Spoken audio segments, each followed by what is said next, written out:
Your Excellency Kenneth Lusaka, thank you so very much for having us here. Right. Of course, we've come because of the great initiative that is happening when it comes to distribution of seeds to our cotton farmers right here in Bungoma County. But before we get into the details of that, maybe you can just give us an overview of the state of agriculture right here in Bungoma. Yeah, thank you so much. Welcome to Bungoma County. From the onset, let me say that Bungoma is basically an agricultural county. Our economy is agriculture. We plant maize, coffee, sugarcane, avocado, cassava, and we are now trying to get back people to get into cotton farming. Then we also keep dairy animals. Those are dairy animals, cows, goats, sheep, and many other pigs also, not on a very large scale, but we have them all over the place. So that is actually our economy depends on agriculture. Yes. Right. Now, Your Excellency, you've mentioned that now we are getting people back into cotton farming. What is it about cotton farming right now that is creating this entire buzz, that is making it a very key area of interest for this county? If you look at the bottom-up approach by the Kenya Kwanza government, cotton is a priority crop. That's why we are getting back the farmers. We also want them to diversify. The challenge has been marketing and seeds, which I really want to thank the government through our PS, Mr. Mohwana, who also happens to come from here. He has been very passionate about it. The president has been very passionate about it. Like today, as I speak to you, we are receiving 7 tons of seed, cotton seed, worth about 40 million. But this time we want it to be targeted. Like we are going to they are going to do a sample distribution. Then my team, led by the CC Agriculture, will then get the farmers to know the names of the farmers, the acreage, so that seed is not given to people who are just going to keep it. Most of the people who are given, they went just to keep it. So we are already addressing, the government's addressing the issue of seed and marketing. We also have had the chairman, Rivertex, here. In fact, what we produced last year can only be milled one day, and then, it will be over because the bales that we produce are not even enough to run Rivertex for 2 or 3 days. So there's a lot, as a county, what we are going to do is a lot of sensitization to the farmers to get back there, because they say once bitten, twice shy. When they planted cotton and they didn't sell it, it became a big challenge. Yeah. So if you're talking about what was produced last year and the effort that is being put in place this year, definitely there's some expectations. Yes. So maybe you can give us some figures of the acreage of land that was under cotton maybe in 2022-2023 and the targets that you have set for ourselves in 2024. 2022-2023, we had 447 acres under cotton. We produced 120 bales of cotton, like I said, which was harvested, paying about 65 shillings to 72. Now it's going to 72. So I think it's also likely to be improved. So our target this year is 2024-2025 is 600 acres under cotton. So we are confident that we shall be able to achieve that. That's why we really want to put a lot of emphasis on cotton, so that we show the seriousness. We want to lead from the front as a leadership in this county, so that our people, and we also want to get the youth involved in farming. What we are telling them, that vijana ukulima sio ushamba. They should get out there and go back to farming. Is something that's going to pay them. If you look at the average age of people who are doing agriculture, most of them are 60 years plus. So we want to get this bracket of the youth, instead of just waiting and shouting out here, waiting for handouts. We want them to get back to work, so that at least they earn the money that they want to use. Yeah. You've mentioned something very important, the fact that we want to make sure that these seeds we give out to actual farmers, not people who are going to keep them back. Someone is watching right now and they're wondering what criteria is being followed to identify a person deserving of these seeds. That's why we have our agricultural officers who are right up to the ward level and up to the sub-locations and the farm level. So these are the people who are going to identify the real farmers. We have done it before, like now we are distributing fertilizer, subsidized fertilizer from the county government. We're also giving the subsidized fertilizer from the national government and seed. And these farmers are known. They will be vetted. And people know what we call these days public participation. My CEC leading the team and all the other members know who the genuine farmers are. And that's how we are going to do it. And also to make a follow-up that if you have been given seed, we make sure that you plant it. Because we have had farmers who have bad manners. They are given free seed, they go to sell. Some of them don't even plant them. That kind of behavior is what we want to discourage. And that's why our extension officers are now going to be fully involved in monitoring the farmers who have been given the seed so that we get to the target that we want. Right. Yeah. Now you've mentioned besides the seeds, you're also making sure that our farmers will get access to more inputs like the fertilizer. Yeah. But there's the big elephant in the room where we've had concerns from our farmers who feel like the fertilizer they've been getting is not standard, and they're looking up to their leaders to guide them on that. As the governor here and also being very passionate about the space of agriculture, your people are looking up to you. What advice or what message do you have for them in the midst of this fertilizer confusion? And I'm also the chairman of Agriculture Committee in COG. Yes. It's unfortunate that some cartels have taken advantage of a very good initiative by the government. Last year it worked very well, and we are suspecting that these just cartels out to sabotage a very good program. We have not had that challenge in Bungoma so far.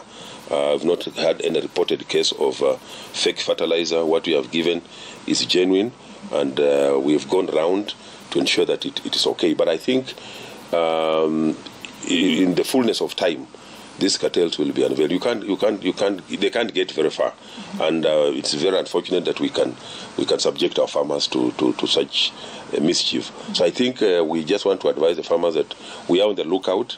The fertilizer that we are receiving, for example, in Bungoma, our people have checked, and we don't have any fake fertilizer as we speak as a county. So far, so good. So far, so good. Yeah, in the county. All right. But these other areas, maybe if it's there, like they have pointed out, I'm sure that the government is using all its machinery to ensure that those involved are brought to book, because it's clear economic sabotage to a very good initiative by the national government and the county government. Right. Yeah. Now, besides growing the cotton, what more? Because we understand from growing cotton, you can get a lot more when it comes to animal feeds, yes, when it comes to edible oils, and this county is known very well when it comes to animal production. So you definitely need the animal feed. Yes. What more are we doing to make sure that the farmers in the county of Bungoma are also part of the entire value chain of cotton?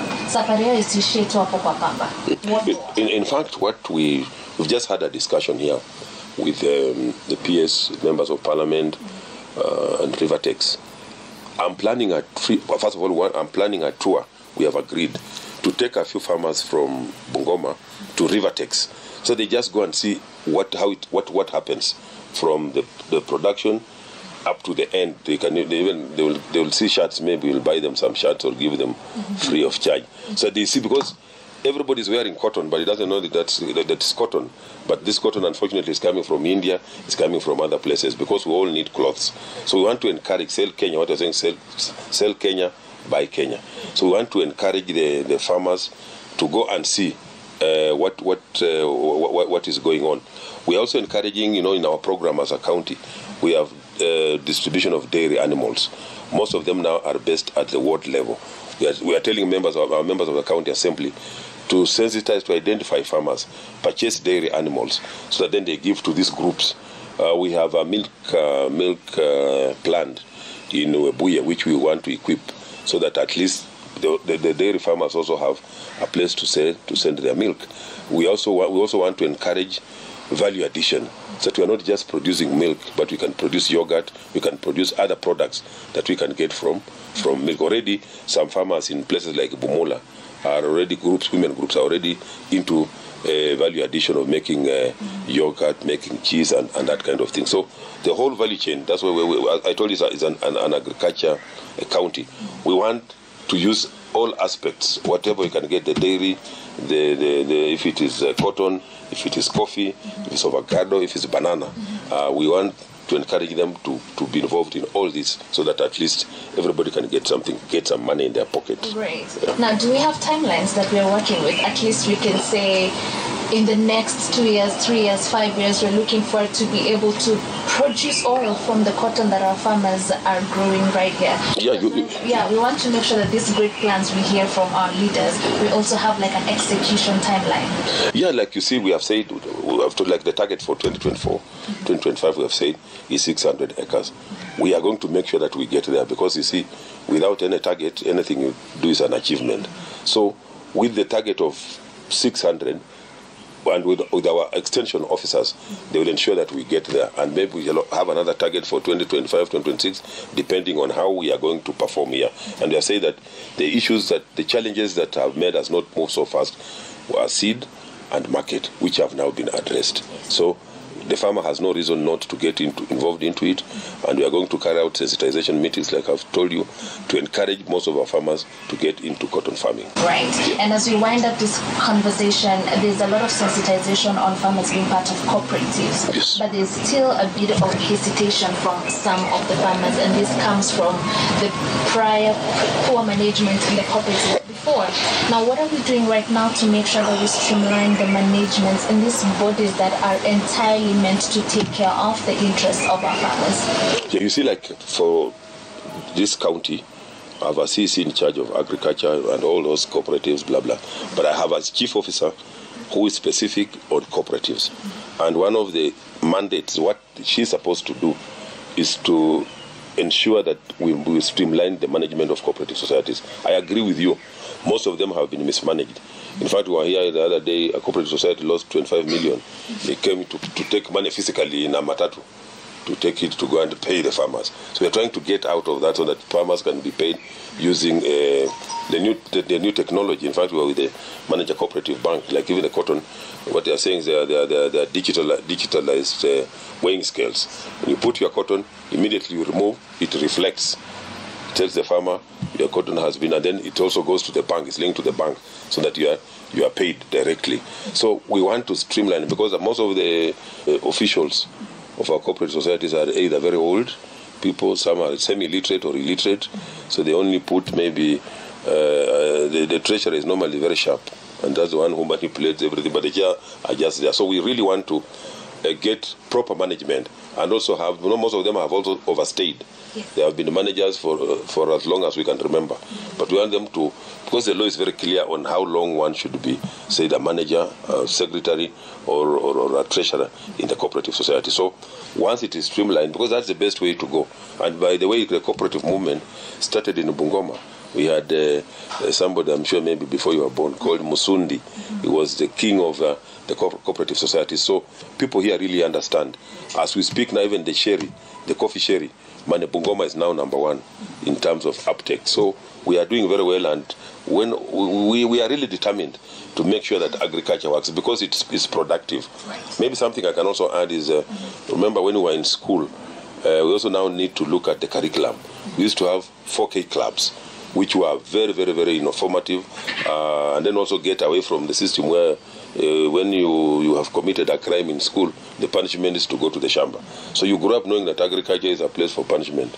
So we must get out of that. So that's that system, yeah. So that we encourage the youth through the 4K clubs and other clubs in schools, so that even agriculture should be like compulsory, because everybody at least relies on agriculture.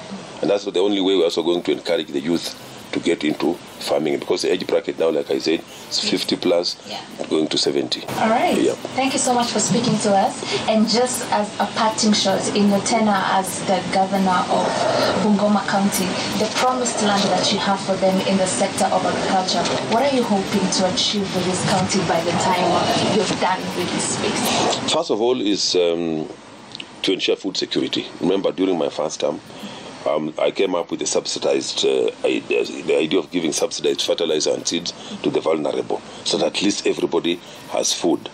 We're also looking at the cottage industries. We want to start to set up small cottage industries, value addition, what we are talking about, that instead of having tomatoes coming all the way from Mount Elgon, we can add value and make tomato sauce. Potatoes, we can have chips, make chips and sell them. So I'm looking at products leaving Bungoma when they are processed. not just being producers. You're just producing, oranges. You want orange juice, Bungoma orange juice on the shelves of our supermarkets. Tomato sauce made in Chwele on our markets. We have a chicken slaughterhouse which I brought when I was a PS, and we want to really improve the management so that you can eat chicken ya kienyeji in Bungoma. You just get it on the shelves. We add value so that, and so it has capacity of producing 3,000, slaughtering 3,000 chicken per day. So we are encouraging our farmers. I want by the time I leave, most youth groups, women groups, or even men groups, to be, for example, farming chicken. Okay? So that every homestead has about 100 or 200. Because if the slaughterhouse was to operate full blast, we'll clear all the chicken in this county in 2 days, and then we close it and wait for others to grow. That is not what we want. So we want to encourage. So by the time I'm through, I want people to be getting money, agriculture to be putting money in their pockets. Great. Yeah. All right, thank you so much, Your Excellency, for speaking to us. It's been an absolute pleasure. And just before I leave your office, are you a farmer? I'm a farmer. What do you grow? I keep dairy animals. I have a dairy unit. I planted some avocado, maize. Nice. And we are setting up a poultry unit, which is going to take about 3,000 chicken. It's going to be the biggest. Actually, it's being spearheaded by the First Lady, Great. who is my wife. All right. So we want to lead by example. I don't want to go to the field talking about things that I don't do myself. And I want to encourage all my officers also to lead by example. Remember during my other life, when I was a PS, before I became a PS, when I was a DC, we would visit most homes, and the chiefs would take us to institutions to go and eat. So we told them, no, I'm going to eat at the chief's house. So most chiefs ended up building houses because they did not have houses. So we also want to lead by example. When you say, keep poultry, they can see you are keeping poultry. Right. Do plant maize, you are planting maize. So that's the way I want to. So in short, I'm a farmer. And in the spirit of leading by example, in a way of narrowing the gap between the youth and the age of an average farmer like right now, are you also inspiring other young people, maybe even part of your clan, your children? Yes. They are doing that. Great. I'm encouraging them. Right. Doing farming in Narok, wheat, and all these other crops. So we're encouraging them. Thank you so much for speaking to us. All right.